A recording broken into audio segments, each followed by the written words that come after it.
In this tutorial, we're going to look at Google's search tool called Search Wiki. In order to utilize this tool, you have to be logged into your private Google account. If you don't have a Google account, look for our other tutorial on how to sign up for one. We're going to search for hypersonics. And in our search results, since we're logged into our account, we have some extra options at the end of each resource. We have these three icons you can see at the end of each. These icons allow us to customize our search results to meet our needs and to help us save time in future searches.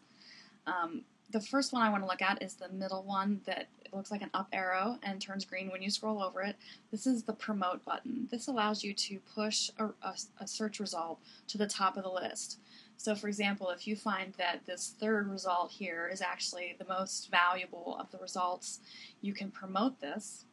Google automatically puts that to the top of the list.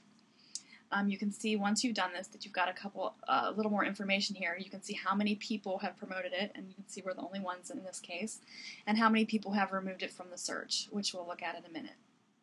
Gives you a little more information about what other people might be thinking about this resource.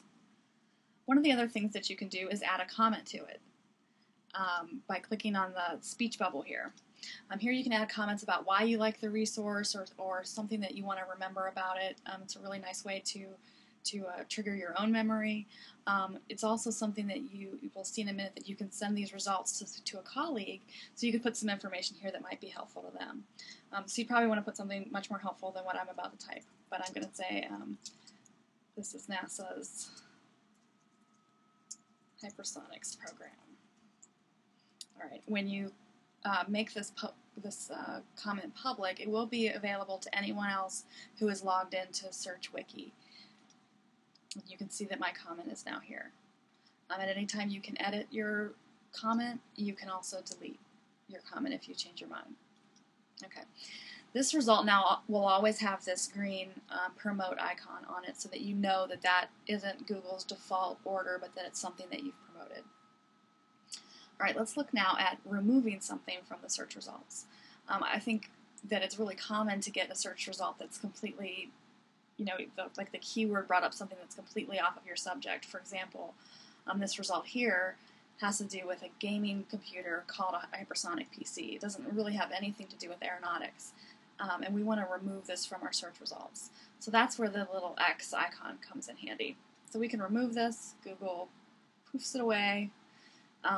And in that way we can really customize our results. Now if you've removed a result and you change your mind, it is always down here at the bottom in a show hide section here, so you can show it, see what it is. You can also comment. You can see the comment bubble is still here. You can comment on why you deleted it, and if you've made a mistake you can always restore it and it will go back into the regular results. Alright, another nice thing about the Search Wiki is that you can now share these notes. You can see at the top we have a share these notes icon, so if we click on this link we get a URL that we can copy and paste in email or instant message to a colleague to show them what we've been working on. And we'll look at an example of what that page looks like. So they'll get a page when they click on it that looks like this, and it will have at the top all of the things that you promoted, so those are your favorite results related to that topic, and then the additional results from Google with the ones that you removed out of the list. So you can remove all of any kind of search junk and then send it to a colleague. And then you can hide that too. Now the next time you search for this topic, you will see your customized search results as long as you're logged into your Google account. Otherwise it would revert back to regular Google results. So that's the way to customize your results with Google Search Wiki. You'll notice if you're logged in, you'll see other people's Search Wiki information attached to search results. If you have any questions about how to use Google Search Wiki or any other information-related topics, please contact the Glenn Science and Engineering Library at extension 5762. Thank you.